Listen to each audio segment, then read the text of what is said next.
সুপ্রিয় দর্শক শ্রোতা, নিউ ইয়র্ক সময় এখন সন্ধ্যা ৮টা। FM786.com প্রাইম নিউজে সবাইকে স্বাগত জানাচ্ছি। আমি জাহান অরণ্য। শুরুতেই সাদাকাহ ফাউন্ডেশন সংবাদ শিরোনাম। নিউ ইয়র্কে জুমা নামাজে ভিড় বাড়ছে। দারুস সুন্নাহ ফাউন্ডেশন ও আল কাউসার চ্যারিটির কোরবানি সহায়তা। কুইন্সে ভার্চুয়াল জব ফেয়ার। কুইন্স ইওসির অফার। মুসলিম উম্মাহ অফ নর্থ আমেরিকার তাফসিরুল কোরআন মাহফিল। আমেরিকান মুসলিম ফর হাঙ্গার রিলিফের সুপ কিচেন। কংগ্রেশনাল অ্যাওয়ার্ড পেলেন বাংলাদেশি ডাক্তার ফেরদৌস খন্দকার। বিনামূল্যে বিভিন্ন সেবা অব্যাহত, ক্ষতিগ্রস্তদের পাশে new York city. Bangladeshi restaurant ব্যবসায়ীদের দুর্দিন। বাংলাদেশি আমেরিকান বিজনেস অ্যালায়েন্সের মাস্ক ও স্যানিটাইজার বিতরণ। কর বিবরণী প্রকাশ থেকে আপাতত বাঁচলেও রেহাই নেই ট্রাম্পের। বিশ্ববিদ্যালয় ভর্তি পরীক্ষায় প্রতারণা করেছিলেন ট্রাম্প। হজের আনুষ্ঠানিকতা শুরু ১৯ জুলাই, নিবন্ধন শেষ হল ১০ জুলাই। আনন্দবাজারে প্রকাশিত সংবাদের প্রতিবাদ জানালো বিজেপি। মিশিগানে মেয়ের পর একদিনে করোনার সর্বোচ্চ সংক্রমণ। ক্যালিফোর্নিয়া বিশ্ববিদ্যালয়ের প্রথম কৃষ্ণাঙ্গ প্রেসিডেন্ট হলেন রে। ভাড়াটিয়াদের আর্থিক সহায়তা কার্যক্রম শুরু হচ্ছে সোমবার। ইতালিতে অচ্যুত বাংলাদেশিরা। মৃত্যুকে আলিঙ্গন করে আমেরিকায় পৌঁছালেন ৪২৫ দিন পরে। এবং সাকিবের কীর্তির ১০ বছর পর পুনরাবৃত্তি করলেন হোল্ডার। এতক্ষণ শুনছিলেন শিরোনাম, এবারে বিস্তারিত। শুরুতেই নিউ ইয়র্কের কমিউনিটি সংবাদ। নিউ ইয়র্কের বিভিন্ন মসজিদে ধর্মপ্রাণ মুসল্লিদের উপস্থিতি বাড়ছে। লকডাউন শিথিল হওয়ার পর থেকে ধীরে ধীরে মানুষ মসজিদে ইবাদত বন্দিগিতে মনোযোগী হচ্ছেন। আজ জুম্মার নামাজে বিভিন্ন মসজিদে ভিড় লক্ষ্য করা গেছে। করোনা ভাইরাসের আতঙ্কে সামাজিক সাংস্কৃতিক কর্মকাণ্ডের সাথে ধর্মীয় অনুষ্ঠান সহ নিউ ইয়র্কের সব মসজিদ বন্ধ ছিল। সিটির নিয়মকানুন মেনে করোনা মহামারীর সময়ে মাত্র ৪-৫ জন মুসল্লি নিয়ে জুম্মার নামাজ হতো। পরবর্তীতে সামাজিক দূরত্ব মেনে ১০ জন নিয়ে নামাজ পড়া হয়। স্থানীয় পুলিশ প্রশাসন সিটির আইন মেনেই নামাজ পড়া দেখে সন্তুষ্ট হয়। গত ৮ জুন থেকে প্রথম ধাপে সিটি ওপেন হলে স্বাস্থ্যবিধি মেনে ধর্মীয় কার্যক্রম শুরু করে। এদিকে ধাপে ধাপে সিটি ওপেন হওয়ার পর মুসল্লিরা নামাজ পড়ার সুযোগ পেয়ে আল্লাহর কাছে শুকরিয়া আদায় করেন। জ্যামাইকা মুসলিম সেন্টারে স্বাস্থ্যবিধি মেনে জুম্মার নামাজ অনুষ্ঠিত হয়েছে। সেই সাথে ধর্মপ্রাণ মুসল্লিদের ভিড়ও বেড়েছে। মসজিদ পূর্ণ হওয়ায় রাস্তায় নামাজ আদায় করতে দেখা গেছে। বাংলাদেশের দরিদ্র জনগোষ্ঠী, এতিম ও রোহিঙ্গাদের জন্য এবারের কোরবানি ঈদে কোরবানির পশু বিতরণ ও বন্টনের উদ্যোগ গ্রহণ করেছে দারুস সুন্নাহ ফাউন্ডেশন ও আল কাউসার চ্যারিটি। ধর্মপ্রাণ যে কেউ আস্ত কিংবা শেয়ারের মাধ্যমে কোরবানির পশুর জন্য দান করতে পারবেন। আস্ত গরুর জন্য $700 থেকে $900, এক অংশের জন্য $125, খাসির জন্য $125 দান করা যাবে। বিস্তারিত জানতে 718-316-5601 এই নম্বরে যোগাযোগ করতে অনুরোধ করা হচ্ছে। নিউ ইয়র্ক সিটির কুইন্স বোরো প্রেসিডেন্ট শ্যারন লির সহযোগিতায় আগামী ১৫ জুলাই দুপুর ২টা থেকে ৩টা পর্যন্ত অনুষ্ঠিত হতে যাচ্ছে Queens virtual job recruitment fair. আগ্রহীদের নির্ধারিত সময়ে www.queensbp.org/rsvp এই ঠিকানায় যোগ দিতে অনুরোধ করা হচ্ছে। নিউ ইয়র্কে বসবাসকারী সাধারণ ছাত্রছাত্রীদের জন্য বিশেষ অফার নিয়ে এসেছে the Queens educational opportunity centre, Queens EOC. যারা দীর্ঘ লকডাউনের পর সিদ্ধান্ত নিতে পারছেন না কোন কলেজে ভর্তি হবেন, তাদের জন্য ১৫ জুলাই বিকাল ৬টা থেকে ৭টা পর্যন্ত অনলাইনে বিশেষ পরামর্শ দেওয়া হবে, যা সবার উপকারে আসবে। ইওসি একাডেমিক স্পেশালিস্ট এনিক আসকার উপস্থাপনায় অনলাইনে এই দারুণ আয়োজনে যুক্ত হতে ৪০১-৪18-৯৩৮৮ নম্বরে যোগাযোগ করতে অনুরোধ করা হচ্ছে। মুসলিম উম্মাহ অফ নর্থ আমেরিকা মুনার আয়োজনে ১১ জুলাই নিউ ইয়র্ক সময় সকাল ১১টায় সাপ্তাহিক তাফসিরুল কোরআন মাহফিলের আয়োজন করা হয়েছে। মুনার ফেসবুক পেজ facebook.com/মুনা দাওয়াহ এবং ইউটিউব চ্যানেল youtube.com/মুনাটিভিUSA-তে সরাসরি উক্ত তাফসিরুল কোরআন মাহফিল উপভোগ করা যাবে।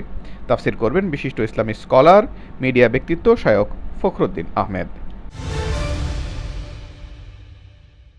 নিউ ইয়র্কের 300 হিলসাইড এভিনিউতে হিলসাইড ইসলামিক সেন্টারে আগামী 18 জুলাই শনিবার আমেরিকান মুসলিমস ফর হাঙ্গার রিলিফের আয়োজনে বিশেষ সুপ কিচেনের আয়োজন করা হয়েছে। সকাল 10টায় খাবার প্রস্তুতি এবং 11টা থেকে বিতরণ করা শুরু হবে। চিকিৎসা এবং সমাজসেবায় বিশেষ অবদানের জন্য বাংলাদেশি ডাক্তার ফেরদৌস খন্দকারকে কংগ্রেশনাল অ্যাওয়ার্ডে ভূষিত করা হয়েছে। নিউ ইয়র্কের খ্যাতিমান এই চিকিৎসক এরই মধ্যে তার কাজের মধ্য দিয়ে বাংলাদেশি কমিউনিটি থেকে শুরু করে অন্যদের মধ্যেও সাড়া ফেলেছেন। এ কারণেই তাকে এই অ্যাওয়ার্ড দেওয়া হয়। রবিবার সন্ধ্যায় আন্তর্জাতিক সংস্থা সেলিব্রেশনস আয়োজিত একটি অনুষ্ঠানের মাধ্যমে বিভিন্ন দেশের কয়েকজন বিশিষ্ট ব্যক্তির হাতে এই সম্মাননা তুলে দেওয়া হয়। কংগ্রেসম্যান গ্রেগরি মিক্স স্বাক্ষরিত এই অ্যাওয়ার্ড তুলে দিয়ে আয়োজকরা বলেছেন, নিউ ইয়র্কে বাংলাদেশি কমিউনিটি মূলধারা এবং বাংলাদেশের সমাজসেবায় ডাক্তার ফেরদৌস খন্দকার বিশেষ অবদান রেখেছেন। তারই স্বীকৃতি এই অ্যাওয়ার্ড। ওয়ার্ল্ড ফেয়ার মেরিনায় আয়োজিত এই জমকালো অনুষ্ঠানে ছিলেন state senator John Luce, supreme কোর্টের আইনজীবী নেসলি পিউরিফিকেশন ও Bill Viskovis, Manhattan borough president Gale Arnot Brewer এবং কাউন্সিলম্যান পল ভ্যালন। আয়োজক সংগঠনের পক্ষ থেকে ছিলেন রজার সেনগুপ্তা। নিউ ইয়র্ক সিটিতে এখনও লকডাউন চলছে। 6 জুলাই ছিল রিওপেনিংয়ের তৃতীয় ধাপ। এ ধাপে অফিসসহ বিভিন্ন ধরনের প্রতিষ্ঠান খুলতে শুরু করেছে। রাস্তায় মানুষের চলাচল বেড়েছে, তবে তৃতীয় ধাপে মানুষের কাজে ফেরার বিষয়টি এখনও আশানুরূপ হয়নি। সিটি পুরোপুরি না খোলায় মানুষ পুরোপুরি কাজে যেতে পারছে না। তবে সিটি স্বাভাবিক না হওয়া পর্যন্ত সিটির পক্ষ থেকে মানুষের জন্য নানা রকম সহায়তা অব্যাহত রাখা হয়েছে। এর মধ্যে রয়েছে খাবার সংগ্রহ, স্বাস্থ্যসেবা, মানসিক স্বাস্থ্য বিষয়ে বিভিন্ন প্রশ্নের উত্তর, ট্যাক্স ফাইল প্রস্তুত ও জমাদান প্রভৃতি। নিউ ইয়র্ক সিটির রেস্টুরেন্টগুলোতে বসে খাওয়ার সেবা অনির্দিষ্টকালের জন্য বন্ধ ঘোষণা করেছেন নিউ ইয়র্কের গভর্নর এন্ড্রু কুমো ও নগরীর মেয়র বিল ডি ব্লাসিও। এই ঘোষণায় সবচেয়ে বেশি বিপাকে পড়েছেন বাংলাদেশি রেস্টুরেন্ট ব্যবসায়ীরা। অন্যদিকে বাংলাদেশি গ্রোসারি ব্যবসায়ীরা একটু একটু করে ঘুরে দাঁড়াতে শুরু করেছেন। নিউ ইয়র্কের গভর্নর এন্ড্রু কুমো বলেছেন, অবস্থার পরিবর্তন না হওয়া পর্যন্ত নিউ ইয়র্ক নগরীতে ইনডোর ডাইনিং স্থগিত থাকবে। তৃতীয় ধাপে নিউ ইয়র্ক উন্মুক্ত করার যে পরিকল্পনা ছিল তাও পরবর্তী নির্দেশ না দেওয়া পর্যন্ত স্থগিত থাকবে। নিউ ইয়র্কে করোনা মহামারীর প্রাক্কালে বিনামূল্যে মাস্ক ও হ্যান্ড স্যানিটাইজার বিতরণ করা হয়েছে। বাংলাদেশি আমেরিকান বিজনেস অ্যালায়েন্সের উদ্যোগে 10 জুলাই শুক্রবার দুপুরে কুইন্সের বিভিন্ন ব্যবসায়িক এলাকায় এসব মাস্ক ও হ্যান্ড স্যানিটাইজার বিতরণ করা হয়। এই সময় বাংলাদেশি আমেরিকান বিজনেস অ্যালায়েন্সের নেতৃবৃন্দ সহ কমিউনিটির অনেকেই উপস্থিত ছিলেন। বাংলাদেশি কমিউনিটি সহ বিভিন্ন কমিউনিটির মানুষের মাঝে এবং বিভিন্ন ব্যবসা প্রতিষ্ঠানে বিনামূল্যে বিপুল পরিমাণ ফেস মাস্ক ও হ্যান্ড স্যানিটাইজার বিতরণ করা হয়। এবারে মুসলিম বিশ্বের খবর। 6 জুলাই শুরু হয়ে 10 জুলাই পর্যন্ত চলে 2020 সালের হজের অনলাইন নিবন্ধন কার্যক্রম। বৈশ্বিক করোনা মহামারীর কারণে সীমিত পরিসরে অনুষ্ঠিত হতে যাওয়া এবারের হজে কতজন অংশ নেবে এ বিষয়ে সুনির্দিষ্ট করে না জানালেও সর্বনিম্ন 1000 এবং সর্বোচ্চ 10,000 জনকে সুযোগ দেওয়া হবে বলে ধারণা করা হচ্ছে। এবারের হজে 70% বিদেশি নাগরিক এবং 30% সৌদি নাগরিক থাকবেন। এবারে হজে অংশগ্রহণকারী এবং স্বেচ্ছাসেবকদের সার্বিক তদারকির দায়িত্বে থাকবে দেশটির রোগ প্রতিরোধ ও নিয়ন্ত্রণ কেন্দ্র সিডিসি। আবেদনের পর নির্বাচিতদের নামের তালিকা 12 জুলাই প্রকাশ করা হবে। সেই সঙ্গে আবেদনকারীকে SMS ও মেইল করে জানিয়ে দেওয়া হবে। এবারে হজে অংশ নিতে ইচ্ছুকদের প্রাথমিক নিবন্ধনের সময় স্বাস্থ্য সংক্রান্ত কিছু প্রশ্নের জবাব দেওয়ার মাধ্যমে সম্পূর্ণ করতে হবে এই কার্যক্রম। সিডিসির দেওয়া তথ্য অনুযায়ী ডায়াবেটিক্স, হার্টের সমস্যা, শ্বাসজনিত সমস্যা, করোনা ভাইরাসে আক্রান্ত নন, করোনার কোনো উপসর্গ নেই, বয়স 20 থেকে 65 বছরের মধ্যে এবং ইতোপূর্বে কখনোই হজে অংশ নেননি এমন ব্যক্তিরাই এবারে হজ করার সুযোগ পাবেন। এবারে বাংলাদেশ প্রসঙ্গ। ভারতীয় সংবাদ মাধ্যম আনন্দবাজার পত্রিকায় অরক্ষিত জমিতে পা পড়ছে বাংলাদেশের শিরোনামে প্রকাশিত সংবাদের প্রতিবাদ জানিয়েছে বর্ডার গার্ড বাংলাদেশ বিজিবি। শুক্রবার 10 জুলাই বিজিবির জনসংযোগ কর্মকর্তা মোহাম্মদ শরীফুল ইসলাম স্বাক্ষরিত এক প্রেস বিজ্ঞপ্তিতে এই তথ্য জানানো হয়। এতে বলা হয়, প্রকাশিত সংবাদটি ভিত্তিহীন, বানোয়াট এবং উদ্দেশ্য প্রণোদিত। পত্রিকায় ঘটনাস্থল রানীনগর সীমান্তের কথা বলা হয়েছে, কিন্তু প্রকৃতপক্ষে সেখানে কোনো ঘটনা ঘটেনি। উল্লেখিত এলাকাটি রাজশাহীর বিজিবির দায়িত্বপূর্ণ এলাকা চারঘাট বিওপি থেকে শুরু করে তালাইমারি বিওপি পর্যন্ত বিস্তৃত এবং এখানে পদ্মা নদী বরাবর 0 লাইন অতিক্রম করেছে। এর উভয় পাশে বিস্তীর্ণ চরাঞ্চল। FM786.com প্রাইম নিউজ এবার বিরতির পর ফিরে এসে জানাবো আরও কিছু গুরুত্বপূর্ণ খবর। সাদাকা ফাউন্ডেশন USA মার্কিন যুক্তরাষ্ট্র ভিত্তিক সাহায্য সংস্থা, জাতি, ধর্ম, বর্ণ নির্বিশেষে বিপন্ন মানবতার পাশে সব সময়। করোনা মহামারীর এই দুর্যোগে 7 দিন 24 ঘন্টা আপনার পাশে আছে সাদাকা ফাউন্ডেশন। আপনিও সাথে থাকুন। Hotline number 7182009222।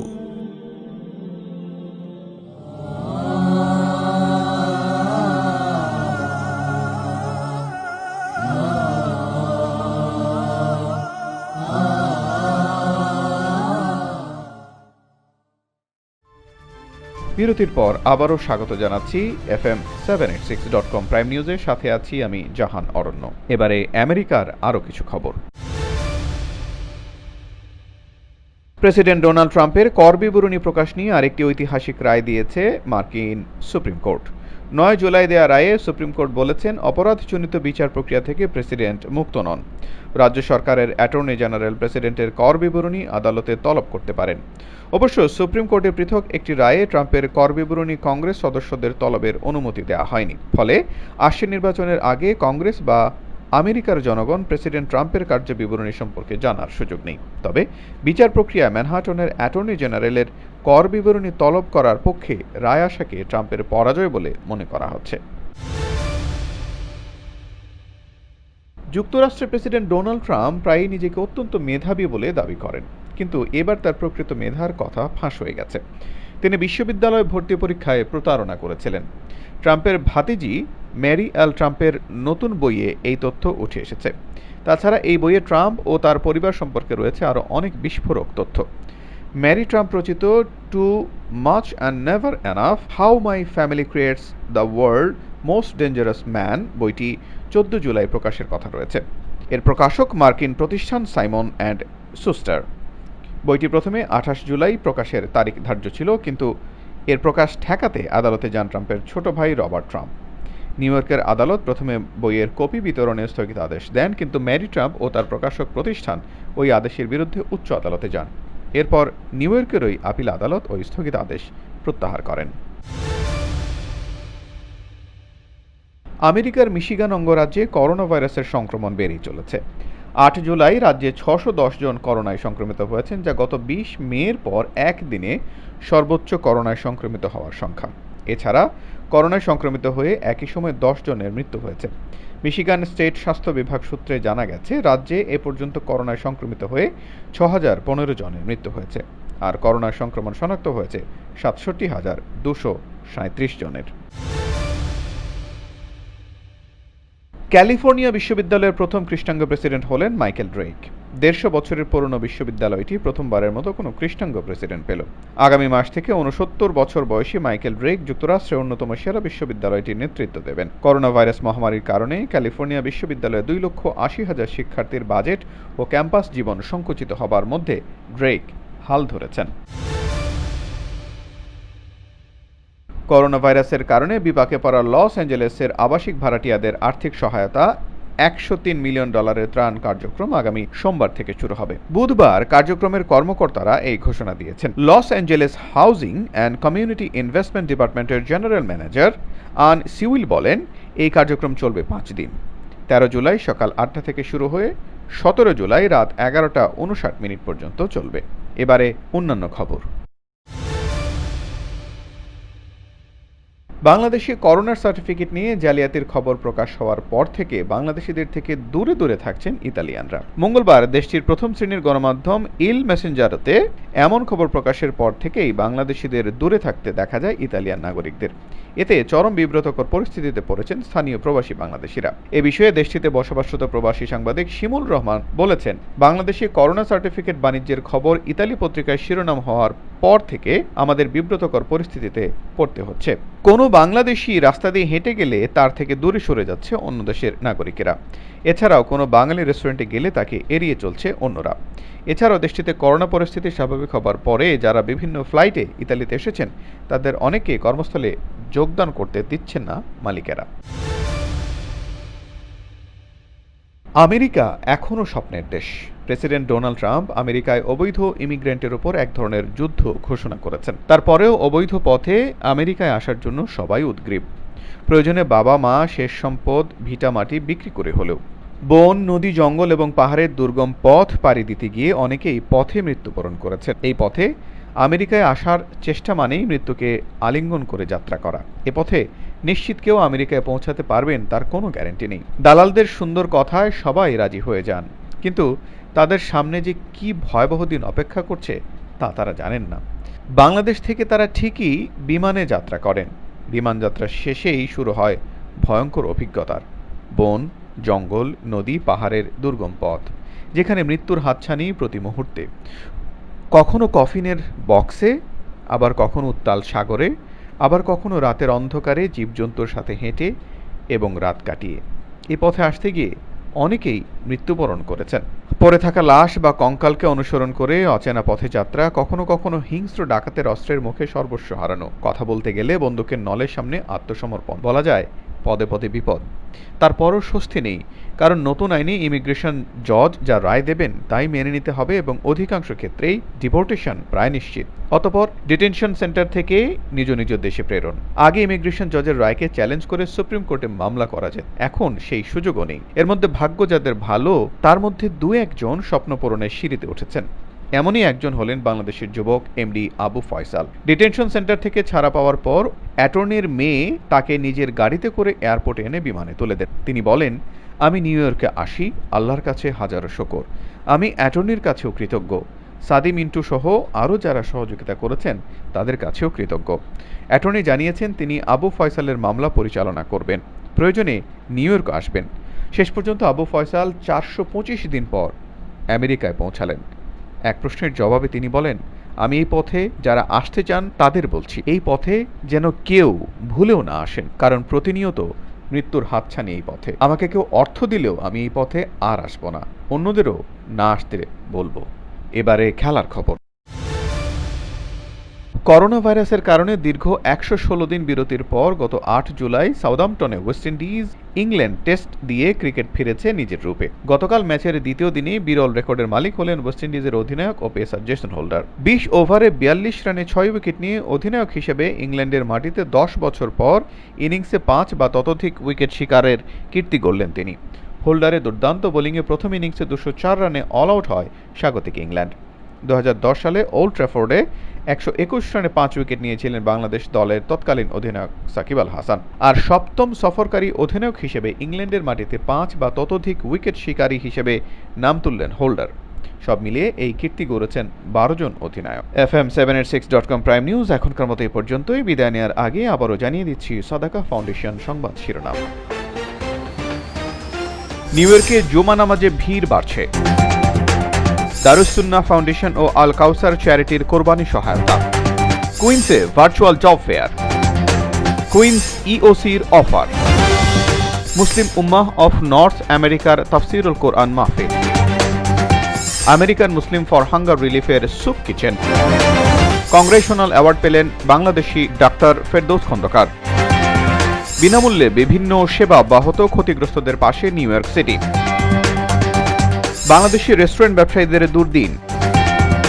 Bangladeshi American business অ্যালায়েন্সের mask ও স্যানিটাইজার বিতরণ। কর বিবরণী প্রকাশ থেকে আপাতত বাঁচলেও রেহাই নেই ট্রাম্পের। বিশ্ববিদ্যালয় ভর্তি পরীক্ষায় প্রতারণা করেছিলেন ট্রাম্প।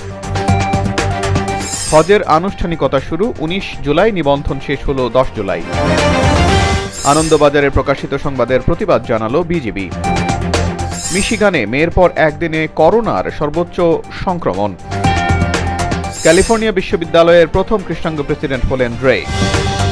ভাড়াটিয়াদের আর্থিক সহায়তা কার্যক্রম শুরু হচ্ছে সোমবার। ইতালিতে অচ্যুত বাংলাদেশিরা। মৃত্যুকে আলিঙ্গন করে আমেরিকায় পৌঁছালেন 425 দিন পরে। এবং সাকিবের কীর্তির 10 বছর পর পুনরাবৃত্তি করলেন হোল্ডার।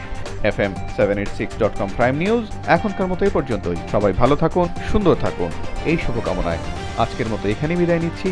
আমি জাহান অরণ্য।